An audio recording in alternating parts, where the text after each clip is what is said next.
سے جو فارغ ہو گئے وہ اگلی صفحہ کو مکمل کر لیجیے۔ سبحانک لا علم لنا الا ما علمتنا انک انت العلیم الحکیم، نحمدہ و نصلی علی رسولہ الکریم، اما بعد، فاعوذ باللہ من الشیطان الرجیم، بسم اللہ الرحمن الرحیم، وما خلقت الجن والانس الا لیعبدون، صدق اللہ العظیم۔ محترم بزرگوں اور دوستوں، اللہ کے رسول صلی اللہ علیہ وسلم نے یہ فرمایا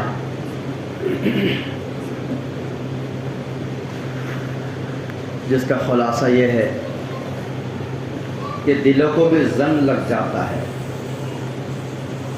جس طرح سے لوہے کو زنگ لگتا ہے۔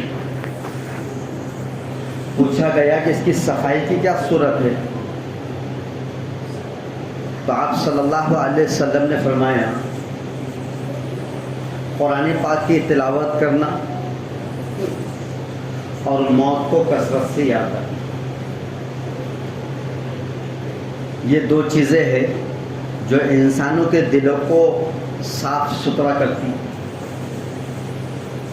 انسان جب گناہ کرتا ہے تو حدیث میں آتا ہے کہ ایک گناہ کرنے پر اس کے دل پر ایک کالا دھبا نقطہ لگ جاتا ہے، پھر جب وہ اگلا گناہ کرتا ہے تو اس کے دل پر ایک اور سیاہ نقطہ لگ جاتا ہے، پھر وہ اور گناہ کرتا ہے تو پھر اور نقطہ لگ جاتا ہے۔ چھوٹے سے دل پر بار بار جب کالے دھبے لگ جاتے ہیں تو دل زنگ آلود ہو جاتا ہے، دلوں پر زنگ چڑھ جاتا ہے، جیسا کہ لوہے پر زنگ چڑھتا ہے، پرت چڑھ جاتی ہے، ایسا ہی گناہوں کی کثرت کی وجہ سے دلوں پر بھی ایک پرت چڑھ جاتی ہے۔ وہ جب زنگ آلود ہو جاتا ہے تو اس پہ خیر کی بات اثر نہیں کرتی، نیکی کے کاموں میں اس کا دل مائل نہیں ہوتا، گناہ کی طرف اسپیڈ سے چلے گا، ایسا چلیں گا جیسا کوئی چڑھاؤ سے اتارے کی طرف آ رہا ہے۔ جب نیکی کی طرف بلایا جائے گا تو ایسا چلیں گا جیسے کوئی نچائی سے اوپر کی طرف چڑھاؤ، سستی کے ساتھ چڑھاؤ، ایسا لگ رہا ہے کہ بہت تھک چکا ہے۔ کیوں؟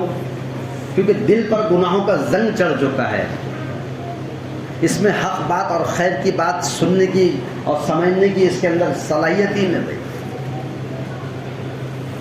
اس زنگ کو دھونا ہے تو اس کے لیے فرمایا قرآن کریم کی تلاوت کرنا پڑے گی، آتا ہے تو بھی کرنا پڑیں گے، نہیں آیا تو بھی کرنا پڑیں گے۔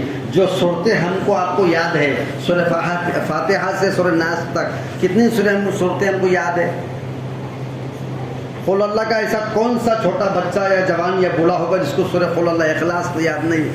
سورہ اخلاص یاد نہیں کسی کو؟ سب کو یاد ہے۔ سورہ فاتحہ کس کو یاد نہیں ہے؟ بچوں کو بھی سورہ فاتحہ یاد ہے، سورہ اخلاص ہے، انا اعطینا ہے، الم ترا سے لے کے تو سورہ ناس تک 10 صورتیں سب کو آتی ہے، مگر پڑھنے کا اہتمام ہوتا؟ خالی وقت میں تسبیح لے کے پڑھتے بیٹھ جائیں گے یا ذکر کرتے بیٹھ جائیں گے یا تلاوت کرتے بیٹھ جائیں گے۔ ہم کو سب معلوم ہے کیا کرنے میں کیا ملتا ہے، کئی فضائل ہم نے سن لیے، نیکی کی طرف خیر کی طرف دل نہیں چاہتا کرنے کا، اس لیے کہ گناہوں پر دل پر جو ہے وہ جو زنگ چڑھ چکا ہے وہ زنگ اس پر اثر نہیں کرتا۔ جیسا ایک مثال ہے، توے پر جب کھانا بنتا ہے، روٹیاں بنتی ہے تو توے کو جب واپس اندر مار دو، اس پر پانی ڈالا جاتا ہے تو پانی کے قطرے اس پر جو ہے تو قطرے بن کے نکل جاتے ہیں، بہہ جاتے ہیں، لیکن توا گیلا نہیں ہوتا، اس پر اثر نہیں ہوتا پانی کا۔ دیکھے کہ نہیں دیکھے؟ کتنا بھی پانی ڈالے تو وہ وقتی طور پر دیکھے گا، قطرے بن کے بہہ جائیں گے۔ اگر ہم یہ چاہتے کہ اس اوندے توے پر کچھ پانی ٹھہرے یا وہ گیلا ہو تو کیا کرنا پڑے گا؟ ایک اٹکر کا ڈھیکلا یہ مٹی سے لے کر اس اوندے توے کو جو مارے ہوئے ہے اس کو گھسے، جب اس کو گھسیں گے تو اس پہ کی جو کالک ہے وہ نکل جائیں گی دھل کر، اب جا کے تھوڑا بھی پانی ڈالے تو توا گیلا ہو جائے گا۔ یہی حال ہمارے دلوں کا ہے،